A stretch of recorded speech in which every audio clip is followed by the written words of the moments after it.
Everyone, I'm Dr. Barry Wallerstein. I'm the Executive Officer here at the South Coast Air Quality Management District. Amongst my many roles at the agency, I also serve as the agency's representative on the Board of Directors for the California Air Pollution Control Officers Association. So on behalf of CAPCOA and our colleagues at CARB and OEHA, we're happy to welcome you to this workshop on the risk management guidance for stationary sources of air toxics. I want to emphasize to everyone that's here in the auditorium and those watching on the webcast that this effort regarding these guidelines has really been in partnership. CARB reached out to the local air districts and asked us to work hand in hand with them on the materials that you're going to hear about this morning. And so it's good to know that state agencies are working with the local districts in such a cooperative manner, and we're obviously very pleased at CAPCOA about that effort by CARB. So what I'd like to do is have those of us that are up front here do a couple of self-introductions, tell you a little bit about our expertise, and we'll start with John from OEHA. John Boudreau, I'm the Chief of the Air Toxicology and Risk Assessment Section for OEHA, and I'm a toxicologist, work primarily in airborne toxicants and risk assessment. Good morning, I'm Jill Wynot. I'm the Assistant Deputy Executive Officer for Planning, Rule Development, and Area Sources, and I've been very involved on this project with CAPCOA on the risk management. Great. My name is Greg Harris. I work for the Air Resources Board. I am part of the Transportation and Toxics Division. My background is in risk assessment and risk management. Good morning, my name is Robert Krieger. I work in the Transportation and Toxics Division at the Air Resources Board. I'm the manager of the Emissions Evaluation Section, and our section primarily works, this is one of the lead projects that we have in the risk management guidance, and also on other toxic air control measures. So I'd like everyone that's on the web to know that we're also receiving email questions during this workshop. And so your email should go to rmgquestions@aqmd.gov. And after we get through the staff presentation, we'll take questions from the audience as well as those that we receive over the web. The presentation this morning is going to be by Greg Harris. So without further ado, Greg, you're on. Yes, I just want to mention a few things before Greg takes it over. Thank you, Barry, and thank you for the use of this auditorium. I just want to thank all the CAPCOA members and the team that have been working on this for so long, and as well as the task force as well for some of their input to the development of this document. As Greg will mention later in the presentation, this is a cooperative effort, and it involves a lot of the risk communication aspects that we're hoping to set forward. But I also want to mention too that this document primarily affects the guidance on stationary sources. There's a huge effort through the Air Resources Board and through the air districts and other stakeholders on the control of mobile sources, and in particular in our sustainable freight strategy plan, and also our climate goals and other SIP commitments as well to address a lot of the major toxics, especially diesel PM, in our mobile source program. But this will focus on more on the stationary sources, and so that's all I wanted to say, and I'll give it over to Greg.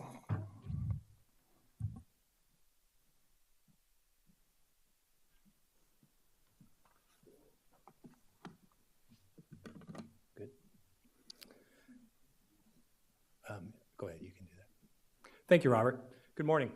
My name is Greg Harris, and on behalf of my colleagues, I want to thank you for coming and attending this workshop today and participating. Today, I'll be providing a presentation on the draft risk management guidance for stationary sources of air toxics. The presentation will probably take about 20 to 25 minutes, and once the presentation is finished, we'll open it up for comments here in the room where you guys can come up to the microphones here, or as Dr. Wallerstein mentioned, those people on the web can send their comments to the rmgquestion@aqmd.gov email address. Copies of the slides for you folks on the web are available if you click the More Information tab on the South Coast website. That will take you to ARB's website under workshops, where you will be able to see copies of the agenda and the slides. Next slide. Want me to do it? Okay, sure. Okay. So first I'll start with some information on sources of air toxics. Today, emissions from combustion of fuel and motor vehicles and off-road equipment are the primary sources of air toxics in California. When looking at statewide inhalation cancer risk estimates from breathing ambient air, diesel PM from diesel engines account for about 60% of the air toxics statewide, with the highest risk coming from areas like freight hubs, which are ports, rail, or distribution centers. Other prevalent air toxics are produced from the combustion and evaporation of gasoline from vehicles, lawn equipment, and watercraft. Stationary sources also emit substances that may pose increased potential risk. Examples of those include metal finishing and plating operations, various types of light manufacturing, facilities that have diesel-powered engines and generators, gasoline stations, and refineries.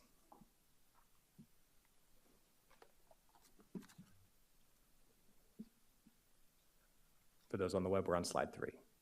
Since the late 80s, ARB has had an air toxic program which has matured both at the ARB and at the districts.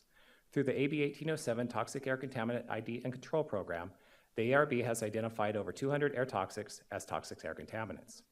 This leads to OEA, the Office of Environmental Health Hazard Assessment, providing cancer and non-cancer health factors for use in HRAs, and to the ARB's development of control measures using the best available control technology in consideration of cost and risk for sources that emit toxic air contaminants. Air districts, in addition to implementing these ATCMs and numerous other activities, have also adopted and implemented new source review rules and policies that reduce toxic emissions from new and modified equipment. California's program has been effective due to action by many parties, including ARB, the district, industry, the public, and the environmental community. And while we realize there's been significant progress, we know that there's still more to do.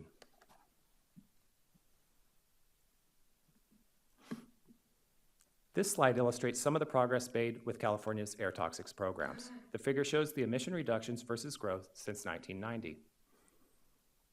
In that time frame, California's air toxic program has successfully reduced statewide emissions and related health impacts by approximately 75%, despite growth in the economy of approximately 80% and increases in residents and vehicles of approximately 30% each.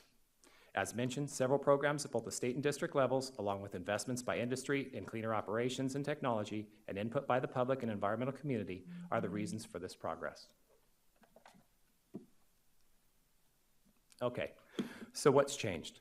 Well, on March 6, 2015, OEHA released the final document of the risk management guidelines. These guidelines consist of 4 documents, 3 of which are technical support documents that have been finalized over the last 7 years or so, and the 4th document, which is the guidance manual, which was released March 6th, which summarizes the critical information from the 3 technical support documents and basically describes how to use the information. The OEHA guidelines are required by law to be developed and used for calculating risk for the AB 2588 Hotspots program, and were also required under Senate Bill 25, the Children's Environmental Protection Act of 1999, to consider the sensitivity of infants and children. This guidance contains the latest scientific information on childhood sensitivity and the most recent exposure data on childhood and adult exposures to air toxics. With this new methodology, this means that inhalation cancer risk estimates are likely to increase for most sources. It also means that there's greater responsibility for facilities and agencies to notify the public and to reduce risk. The district and ARB are assessing our toxic programs to see how, where, and if changes need to be made.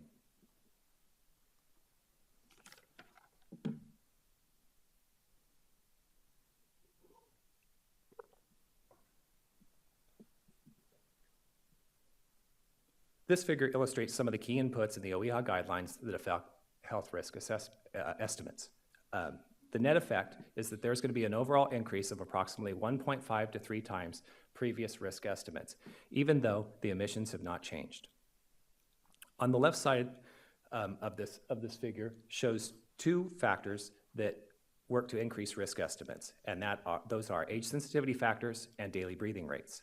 Age sensitivity factors address the sensitivity of children to developing cancer by age group. The daily breathing rates are examples of new exposure data developed for people of all ages, going from the last trimester through birth all the way up through age 70. At the bottom of the figure, we have cancer potency factors, and there's no change to cancer potency factors. Those follow the same methodology as they did in 2003, and the only real changes to the new guidance is for exposure and sensitivity, not anything to do with cancer potency. On the right-hand side of the figure, we have 3 refinements that decrease risk estimates.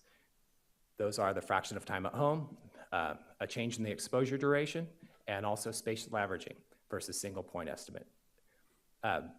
Basically, the fraction of time at home and exposure duration, what those do is those shorten the length of time that a person is assumed to be exposed.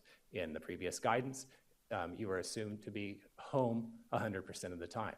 So the fraction of time at home now basically changes the assumptions to be somewhere between 72 and about 85%, depending upon your age.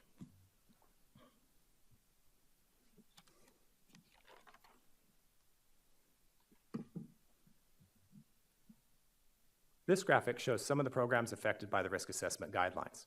Basically, district rules and policies for permitting and the AB 2588 Hotspots program are 2 programs that are affected, and the requirements for the 2588 program, which is public noticing. CEQA assessments are also affected by the guidelines, as well as giving guidance on short-term projects.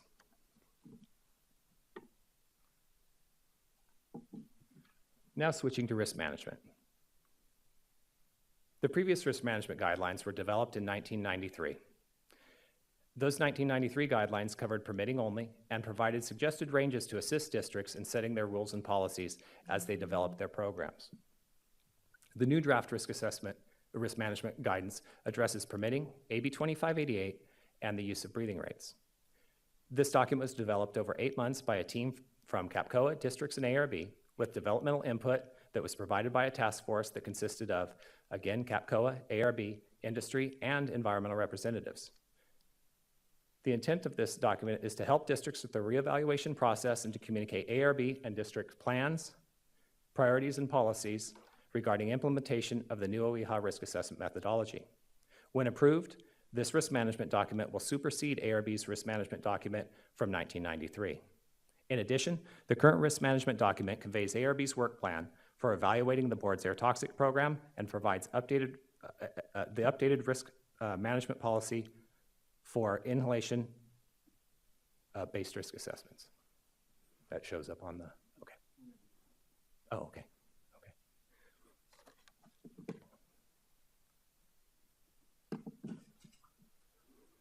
This slide provides an overview of the public process. The draft discussion document was released March 27th, 2015. We're currently in the process of holding the 2 workshops, the one in Diamond Bar here today and on Thursday in Sacramento. The public comment period lasts through June 26th, and once that is finished, we will put together proposed guidelines and put that out in early July. We will then take that proposed guidelines to the ARB board for a public hearing on July 23rd in Sacramento. The programs addressed in the draft risk management guidelines are the district permit programs and AB 2588, and of course public noticing that goes along with 2588. However, it does not address CEQA.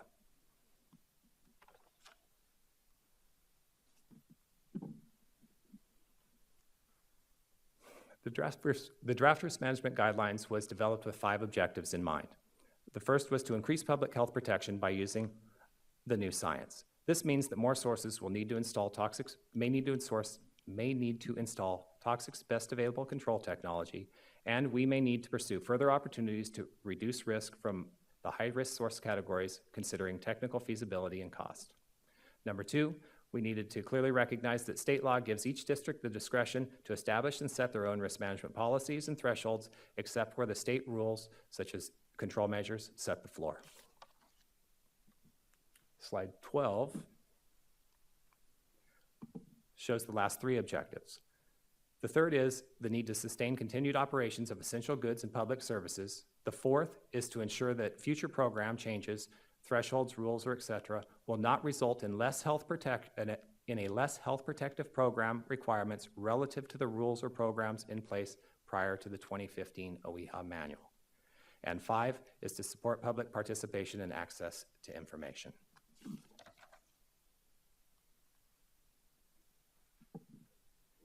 Organization of the draft risk management document. It basically follows a Q&A format for the first 3 items: introduction, overview, and background and communication. The introduction goes over such things as the purpose and background. The overview handles things like objectives, the public process, what the key changes were, and the implications, things that I've discussed. The background and communication section answers questions like, what is health risk and what do health risk estimates mean?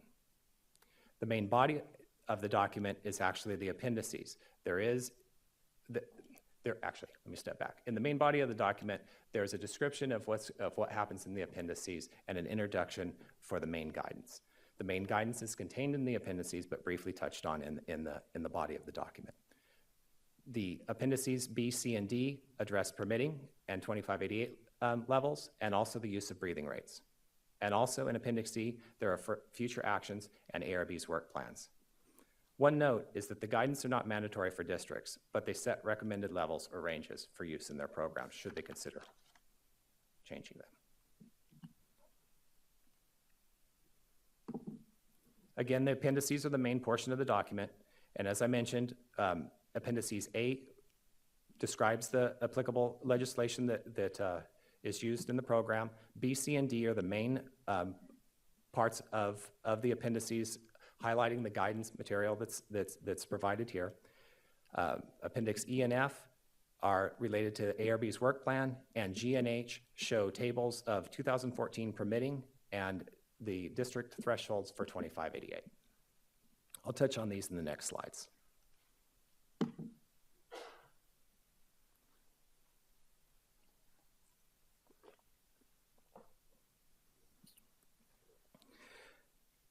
Districts have the primary authority for permitting sources that emit air pollutants. Each district has the authority to maintain individual policies, rules, or procedures. The guidance is intended to assist districts should they elect to make changes in their stationary source permitting programs to implement the OEHA risk assessment methodology.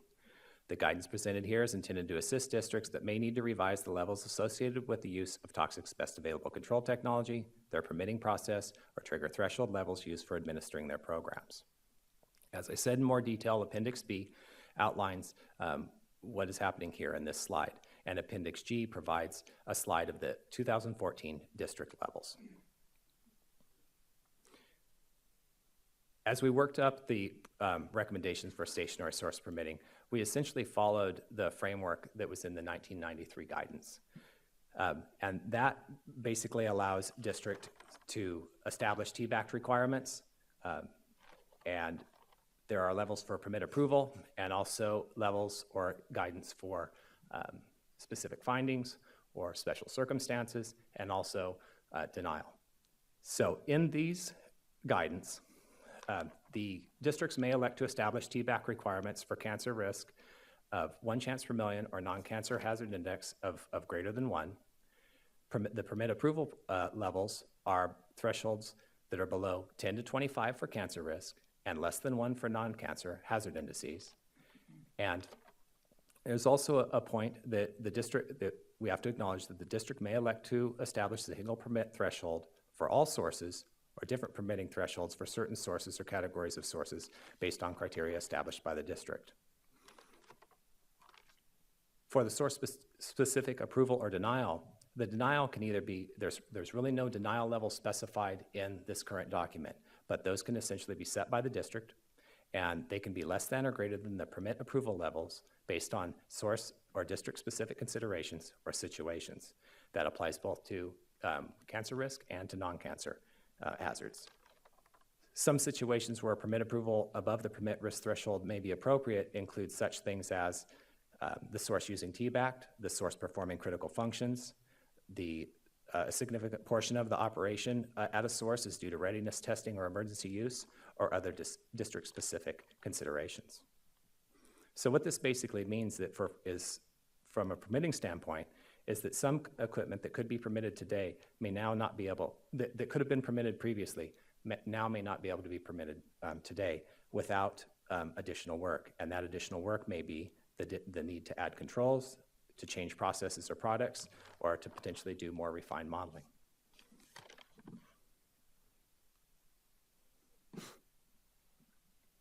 This slide shows the recommendations for the AB 2588 program. The left column, these are the major requirements of the program that the districts by law are required to address. Appendix H, as I mentioned earlier, shows the levels for 2014 that the district uses for each of these individual requirements. So for the requirement of prioritization, which the districts use to determine which facilities will do a risk assessment under the 2588 program, CAPCOA is in the process of updating their prioritization score procedures and guidelines by developing a factor to reflect the new risk methodology and use of the new air dispersion model, AirMod. Once this information is complete, this information will be included in the HARP software by ARB.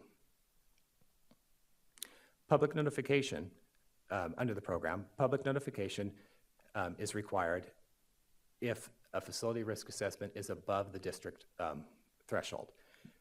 And so districts have the ability and requirement to establish thresholds and procedures for public notification. For risk reduction audit and plans, this too is established by the levels are established by the district, and these are right now are basically slated not to exceed 100 for chances per million for cancer risk, or a value of 10 for a hazard index. For the AB 2588 impacts, basically this means that more facilities will likely have to do public noticing or risk reduction audit and plans.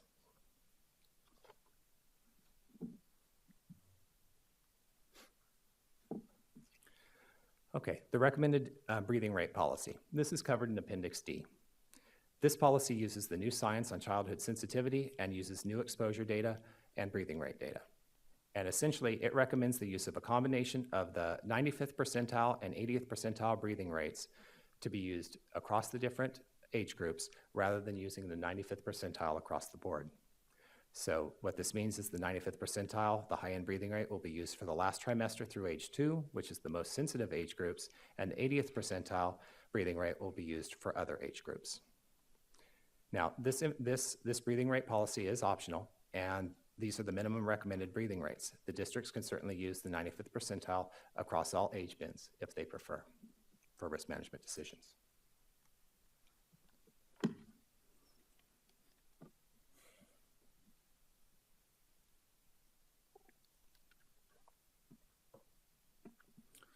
As CAPCOA and ARB pursue the activities listed in the next couple of slides, we'll continue to work in an open public process with industry, the environmental community, and the public to determine the best way to protect public health in consideration of health risk and cost consistent with state law.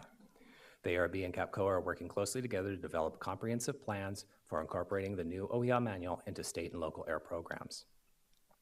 So, some of the district's risk management activities include updates to the prioritization method and guidelines, as I mentioned earlier. They're also evaluating risk management methodologies and potential impacts, and they're considering current programs, rules, guidelines, and policies. They will continue to work with stakeholders through a public process if changes are needed in formal rulemakings.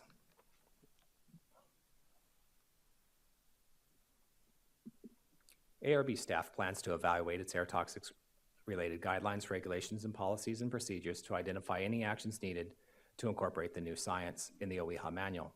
ARB staff has developed a multi-year work plan to guide in this effort, and it is included in Appendix E. The actions of the work plan will be instituted through an open public process, including working with industry, environmental, and other interested stakeholders via comment periods, meetings, and workshops. The key elements of this include releasing the HARP software concurrent with the OEHA Guidelines Manual release, which was completed March 6th of 2015. The second item is to update the existing risk management guidance with CAPCOA, and that's what we're here today to talk about, and that draft was released in May.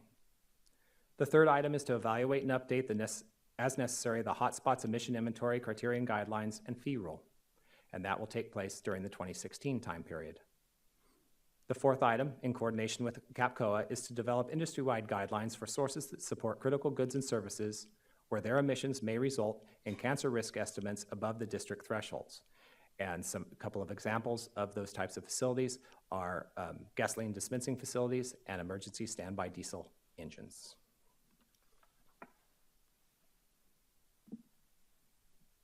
Also in 2016, ARB will screen and assess existing ARB air toxic related regulations and, if needed, reevaluate the existing regulations in 2016 and beyond. We'll first focus on those with risk-based provisions to ensure that they remain health protective. Both now and into the future, ARB will be developing further controls for mobile sources via sustained freight strategy, the state implementation plan, and the scoping plan. And lastly, in 2016, ARB will update the land use handbook.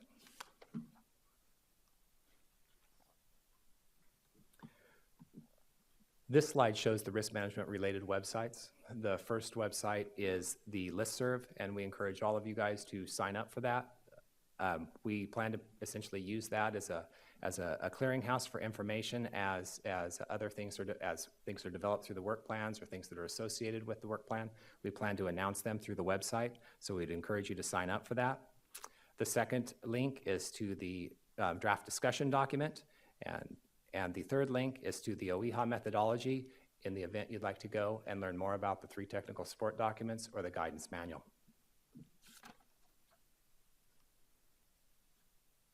This slide lists the contacts, and all of these contacts were part of the risk management team that assembled this document. They include myself, my manager Robert Krieger, and Jill Wynot. This concludes my presentation. If you guys have any comments here in the room, please go ahead and come up to the microphones here, and anybody who may have comments or questions can send them via email, again to rmgquestion@aqmd.gov.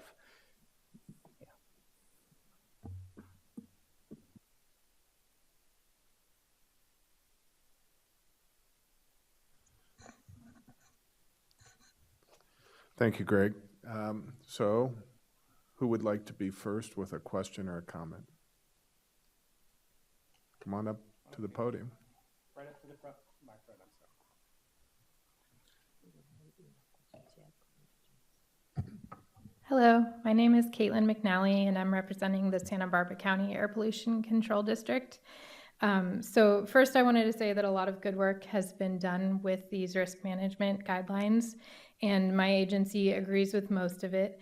So thank you for all of your hard work. And I was part of the task force, or am part of the task force working on it too, but the ARB and Jill Wynot have done a lot of good work on this, so thanks. There is, however, one part of the guidelines that we don't agree with, which is objective number 4, which was mentioned on Greg's slide number 12. And that's the objective that says, let me pull it up, ensure that future program changes will not result in less health protective program requirements relative to rules or programs in place prior to the 2015 OEHA manual. We recommend that this objective be deleted in its entirety because we believe that it's in direct conflict with the Children's Environmental Health Protection Act, or SB 25. So the objective communicates that the health protectiveness of district programs may remain as they were before the risk management guidelines were updated. We're keeping things as they are in terms of health protectiveness. However, the goal of, or one of the goals of SB 25 was to be more health protective by explicitly considering the increased risk to infants and children. And so we feel that this language should be left to the districts to decide if they need to incorporate something like this in their programs, but not something that's pushed by the Air Resources Board and CAPCOA on a state level. That's my comment. Okay, thank you for the comment. I think for everyone that's present in the audience, they should know that this particular comment has been discussed rather extensively within CAPCOA, and there's just some different viewpoints. The real meaning of this was to ensure, as we made this transition from what were the previous guidelines and previous calculation method to this new calculation method, knowing that, as indicated in Greg's presentation, that the estimated risk, not the emissions, but the estimated risks were going up, that the first step was to do no harm. But clearly, if we look at CARB's programs or local district programs, we're all moving forward with additional air toxics controls. So the public should feel assured that we will continue to see risk reduction across the state. Okay, thanks. Thank you for being here today. Next question or commenter?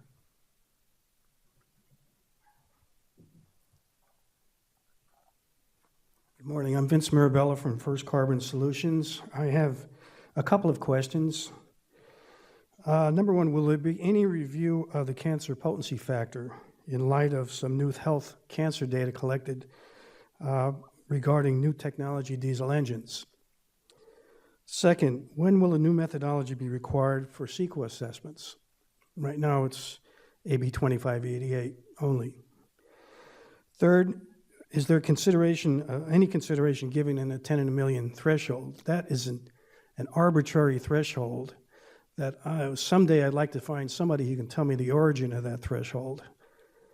And fourth, how will construction impacts be included in this new methodology, since it's very possible that a project with fairly intense construction could exceed the 10 in a million just in the first year alone. Thank you. Okay, to John Boudreau, to answer the first question, OWEA has no plans at the present time to revisit the particulate matter from diesel-fueled engines cancer potency factor.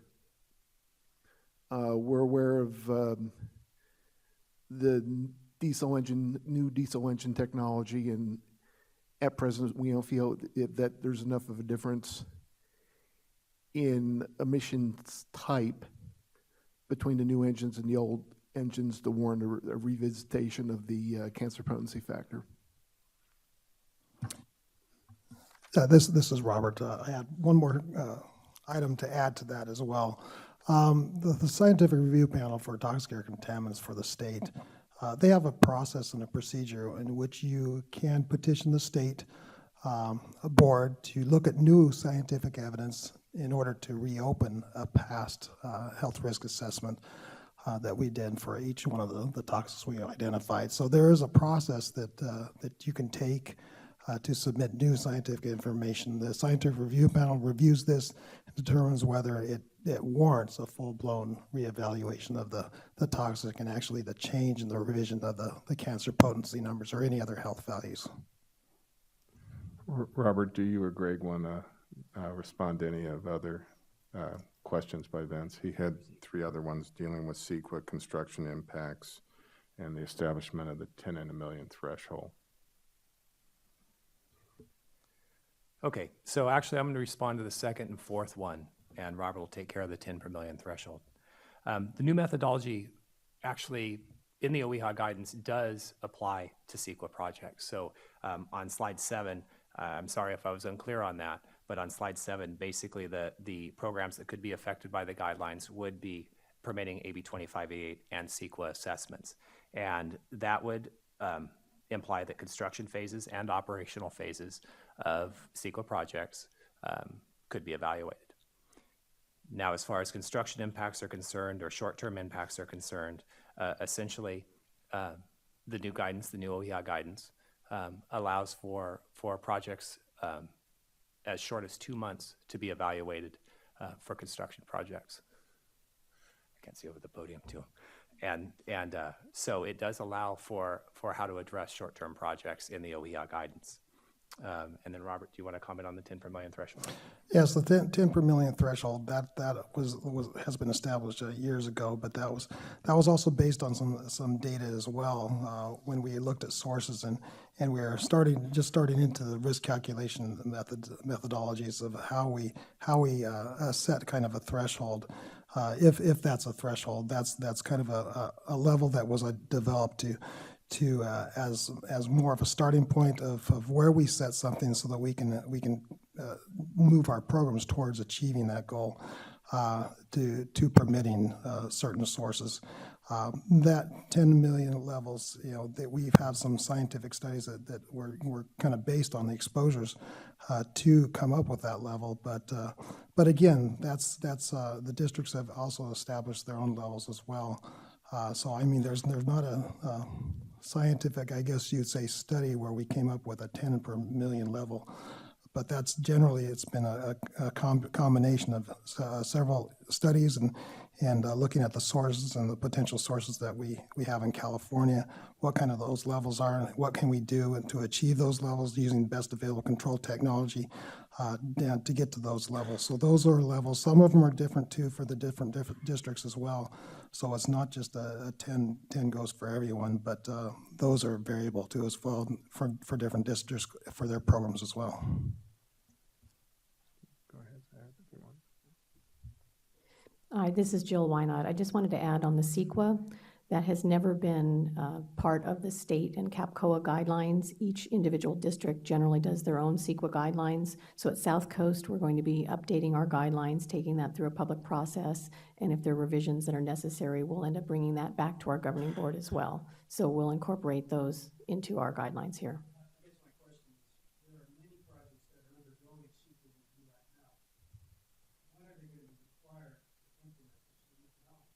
Okay, and if you can't hear the question was basically there are projects underway now for CEQA. When would they be required to update and use this new methodology?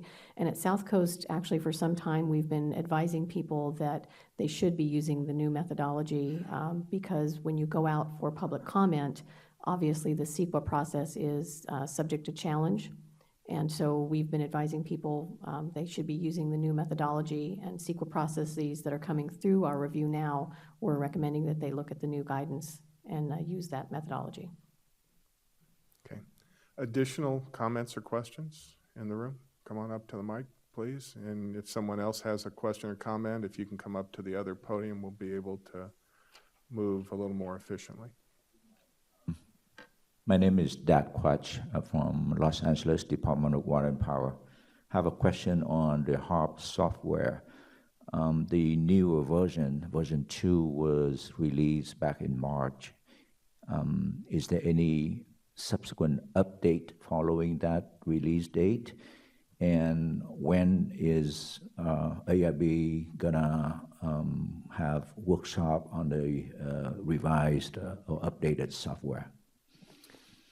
This is Greg. So yes, ARB is updating the HARP software.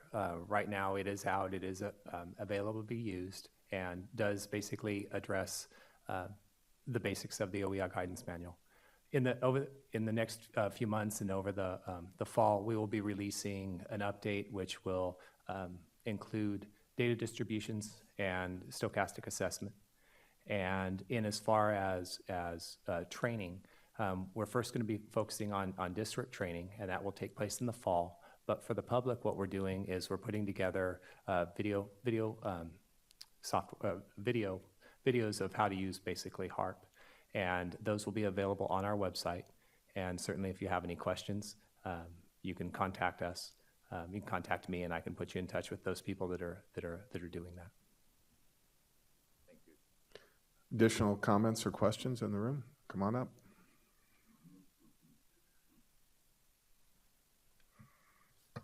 Good morning. My name is Jesus Ramirez, and I work with the Imperial County Air Pollution Control District. On behalf of my APCO, Brad Porres, we have received comments from sources specifically as to the gasoline stations and generator operators that have, for example, that they have applied the phase 1 and phase 2 technology for EBR and for gasoline vapors, or they have installed DPF controls on their generators or the latest tier engines. And then when we do this type of evaluations, and then you tell maybe the risk it's exceeding or the thresholds, is like, what else do I have to do? And how, and what time frame am I'm going to have to comply with this new guideline? Typically when an executive order comes into play, existing sources have maybe up to 4 years when an executive order comes in where you can comply. and maybe new sources have to comply immediately with the new guidelines. In this case, an existing facility, when we do a risk analysis and determine that, you know what, you're above the thresholds, you're going to have to install additional TBAC or additional technology to control your emissions. What time frame am I going to have? Am I going to have another maybe 4 years to do this, or is it going to be an immediately situation that I have to comply with? And basically, more or less with the generators, that is like already installed a DPF, I have NOx technology, my hours of operation have already been reduced drastically.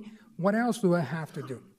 So this is the type of the questions that sources have already applied to the districts. Thanks. Thank you. I'll take it. As far as the risk management guidance here, and we recognize those sources, especially the sources that you just identified. In the past, we've established what's called industry-wide guidelines to address those sources where there are many sources that might have risk problems or at least risk calculations that go above certain thresholds. But we present some guidance to the districts as well on what they can do to address those situations where in a gasoline service station where you have phase 1, phase 2 vapor control technologies, you have the best available control technologies on your stationary engines, emergency engines. Those are the engines that need to be run regardless of what the risk says. Those engines need to be run. There's certain test procedures, ASTMs that need to be taken care of. We are going to, in 2016, develop revise our industry-wide guidance for those. Specifically, we targeted those two groups of categories of facilities as well. So, but in the meantime, I think that the districts can answer some of the questions about the specifics for each district program as well. And obviously, you've been thinking about this for a while. But I do want to reassure you too that in our guidance plan here, our work plan, we're going to be developing some of these guidance documents where we do take into account the necessity of the goods and services that are provided by these, for instance, gasoline dispensing facilities, as well as emergency standby engines and industry-wide guidance.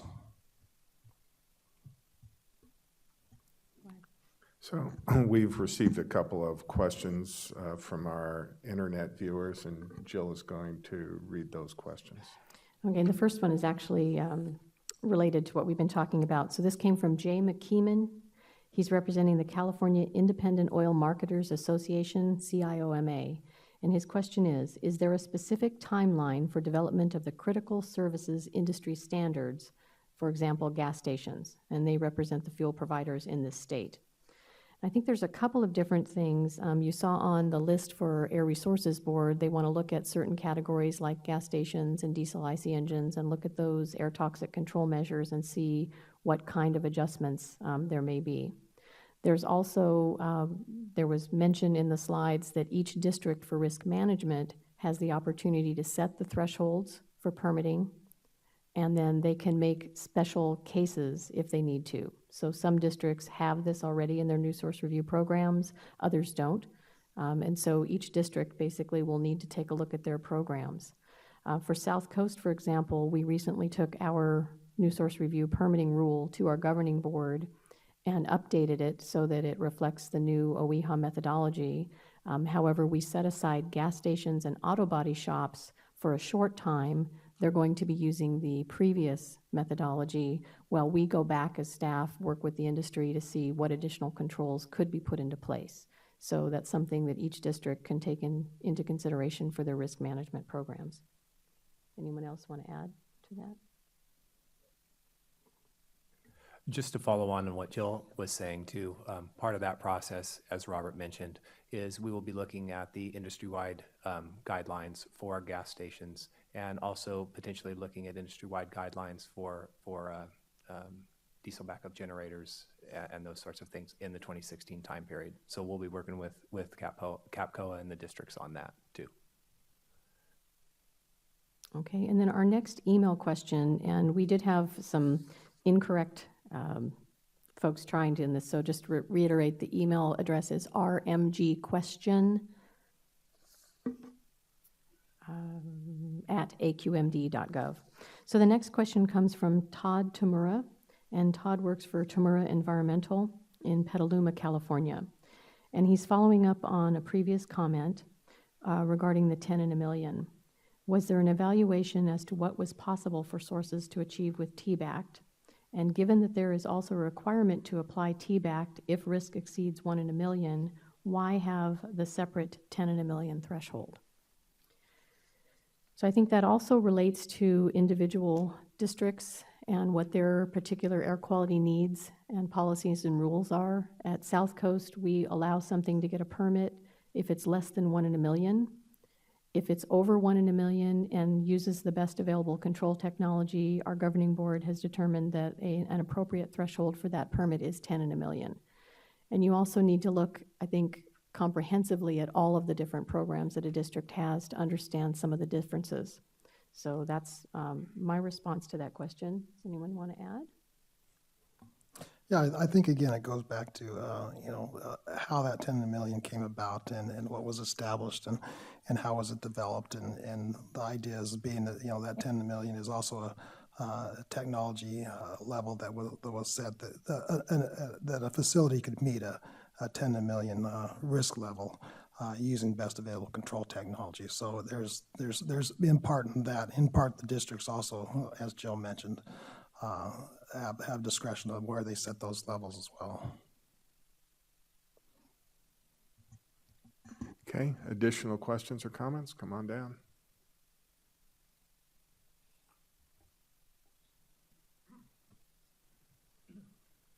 I'm Patrick McKean with SLR Consulting in Fort Collins, Colorado, and I've got another HARP question. Does the software currently accommodate the draft 9580 daily Yes. breathing rate policy? Yes, it does. Okay, thank you.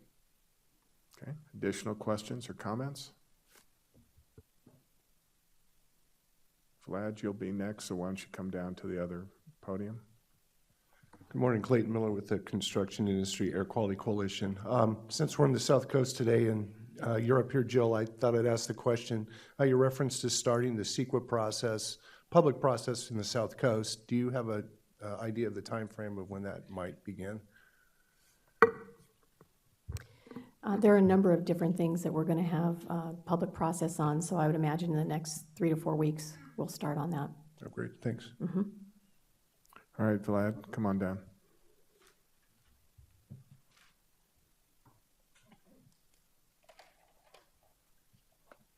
Good morning, Dr. Vladimir Kogan, Orange County Sanitation District. I work with in air toxics maybe more years than majority of you live altogether. And what always amuses me is that all this process is so undefined that I cannot find any other area of the science when you can just change everything because of somebody want to change something, like the story with OIHA. I participated in many OIHA scientific review committees, and for example, diesel particulates. Well, what should be diesel particulates air toxic? Formaldehyde or acetaldehyde or diesel particulate? Decided, okay, let's put why, nobody knows, 1.4, 10 minus 4 for diesel particulate. Over here,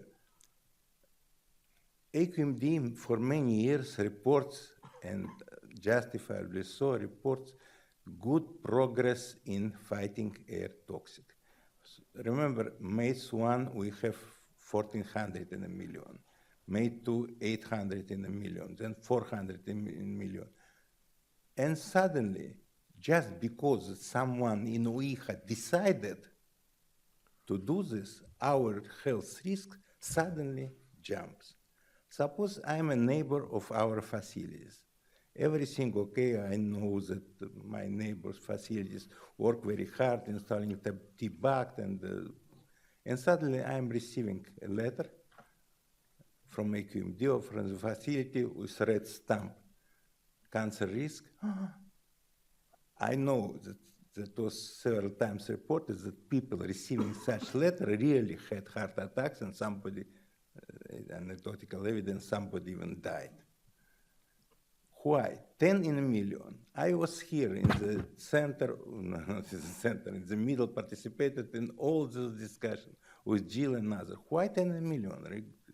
There was proposal 1 in a million, like EPA has for risk for benzene, 1 in a million. Somebody proposed 50 in a million. And during governing board meeting or approval of those rates, there also were other discussions, 5 in a million, 15 in a million. I spoke probably the last and say, okay, let's agree with staff which proposed 10 in a million.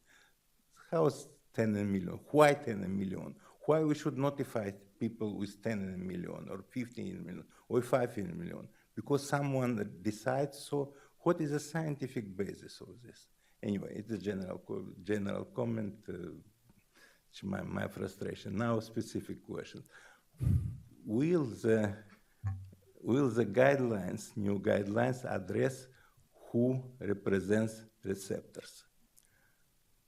We know residents, hospitals, schools, and what to do, and it was discussed many times, but then was forgotten during development of AB 2588. For example, our facilities, some of our facilities located near ocean, near beaches, are beach goers representing receptors. Should we calculate cancer risk for people coming to beaches? Near our plant, at the fence line of our plants, it's just running through tens of miles bicycle trail. Should we calculate risk for people who may appear on this bicycle trail? Should we calculate for people who are camping? Or only, that is a specific question related to our facilities. And the second question is, that's permanent discussion. What will be included in estimation of how many people live? In HARP, they use census tract. And what to do if your either place of your cancer risk cuts so census tract. And what to do, like in our case, that in the middle of our facilities run freeway with 150 million from very beginning health risk. What to do in this case? Will the guideline address such issues? First, what represents the receptor is occasional, like beach goers represent receptors or not? Should we calculate them? Temporary people camping on the beach or coming to resorts, do they represent, and how to calculate people within census tract, and what to do if permanent source of cancer risk like freeway are adjusted to facilities or cut through facilities. So before we get to what you called your specific questions, you had quite an opening statement that I think deserves some comment in response. Probably not. So I'll offer just a few opening words and then it was my personal, by the way, it was my personal comments. It's not related to our facilities activity. Okay, but just for the benefit of everyone in the room and those that are watching on the internet, I think it's important to note that the decisions made here by OEHA in terms of changing the calculation method were well thought out, well reviewed, and based on new science. And as was covered in Greg's presentation, they didn't all go one direction of increasing risk. Some of the changes actually decreased risk. It just happened that the totality of the changes increased the risk estimates. 2588 defines in law the processes that the agencies are following here. So there is a well-defined process. I was an outside observer, if you will, to OEHA's process here, and it was very deliberative. They have a scientific review committee. They had to go back to that committee. The committee members had changed. And the bottom line is that it did receive some independent peer review. And they're just doing what they're supposed to do, recognize that our knowledge of science at any moment in time is like a snapshot, and that it changes over time. And their effort was to incorporate this new information. And frankly, the public has a right to know what its risks are. And so it's our job as scientists and engineers to provide, our best information to the public, and to respond as agencies to what are the risks that the public is exposed to relative to air pollution. So, John, would you like to add to that? I think you've covered it admirably. Okay, now we'll get to your actual questions. You guys want to start? Well, I wanted to add something about you're talking about the one day your facility is okay or less than a 10 in a million risk, let's say. The next day, because if you use the new OEI methodology, your risk could be up to almost 3 times that.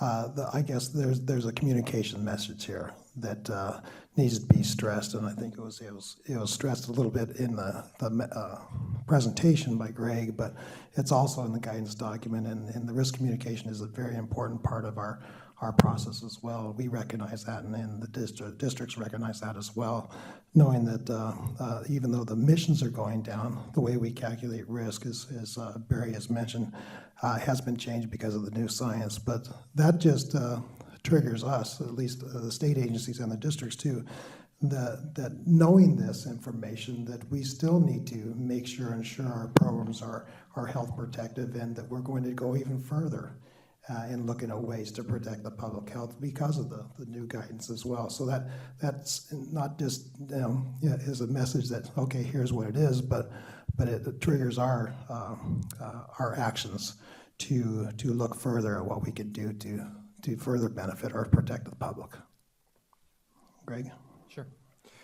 So getting a little bit more to your specific questions, the risk management guidance actually won't address some of the things that you talked about in regard to how to handle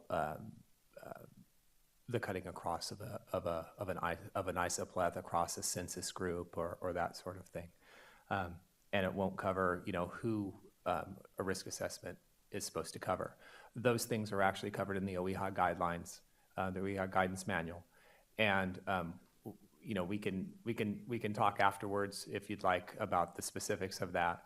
But basically, working with the districts, the air pollution control district, essentially your risk assessment would evaluate receptors that are there routinely. Typically, that looks at residents and that sort of things. People that are more intermittent, again, may not need to be looked at for cancer because they're not there all the time, like a beachgoer that comes and goes. But they may need to be looked at for acute non-cancer impacts. So let's say, for example, if there was a place where somebody could go to lunch next to your facility, that might be a location where you might need to evaluate for acute impacts.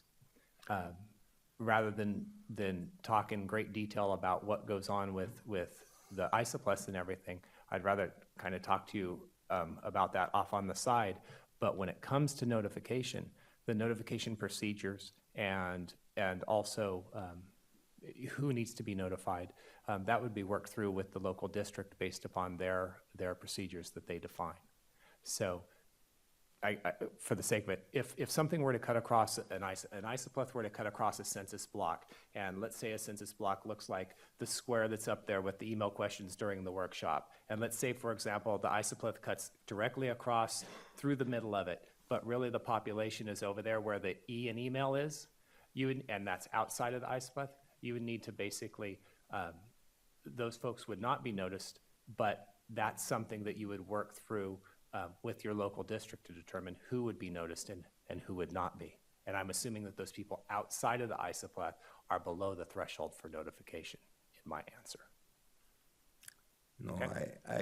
my could discuss with Barry and all of you my initial statement, but my particular question, when the first guideline in 1990, whatever, was developed, the question about what to do with beachgoers and if simply people do not know, myself included, what we may make, how to handle this question, how is this, and Jill knows this, remembers this discussion on this. It was nothing written on this. And so Air District usually discuss with us and agrees with us in majority of cases, sometimes not. But we would like to have it in the guidelines how to deal with some of the issues I raised here. Thank you. Thank you. Thank you, Vlad, and we'll continue to work with you in any facility on an individual basis when you've got kind of these tough, nuanced questions that we have to address. We have one additional follow-up question from Todd Tamura, and his question was that if 10 in a million, quote, was a source, what a source is capable of achieving, end quote, under the old OEHA guidelines, it needs to be recognized that under the new OEHA guidelines, 10 in a million does not necessarily reflect what a source is capable of achieving anymore. And I just would say that setting the risk management thresholds, that was one of the considerations in the 1993 original guidance. We looked across, not me, I was not involved personally, but the folks that authored that document looked at what people could do. And so that's what districts and ARB are looking at now to see what kind of sources might be affected by the new guidelines and see if any adjustments are needed. And at South Coast, when we took our item to the board, we did not adjust those thresholds except for pulling out the gas stations and auto body shops temporarily. So each air district's going to have to look at their programs and decide what is the appropriate risk threshold. And it also ties back to the original discussion about no backsliding. And so each district has to look at how do the new guidelines affect their sources, their programs, and how to remain health protective, but also balance the need to be able to issue permits and keep businesses operating. Additional questions or comments from anyone in the audience? Once, twice, 3 times, okay, from the internet? I'll ask our colleagues from CARB if you'd like to make any closing comments. Thank you, Barry, and thank you for all those of you who attended today and those on the internet as well, on the web. I appreciate, again, I want to stress that we are going to work through this in a public process as well. You have a chance to comment on the guidelines before June 26th. And again, you'll have a chance to comment, provide comments too when the revised guidance goes out to our board for the board hearing on July 23rd. But we want to thank everyone here at the South Coast too for this facility and thank the team and the task force for your input into this document. And as well, we'll continue to communicate best we can this process to make sure we ensure we have the best document possible. John, did you have any closing comments? No? No. Okay. On behalf of the California Air Pollution Control Officers Association, I again want to thank you all for being here today, or those that participated via the internet.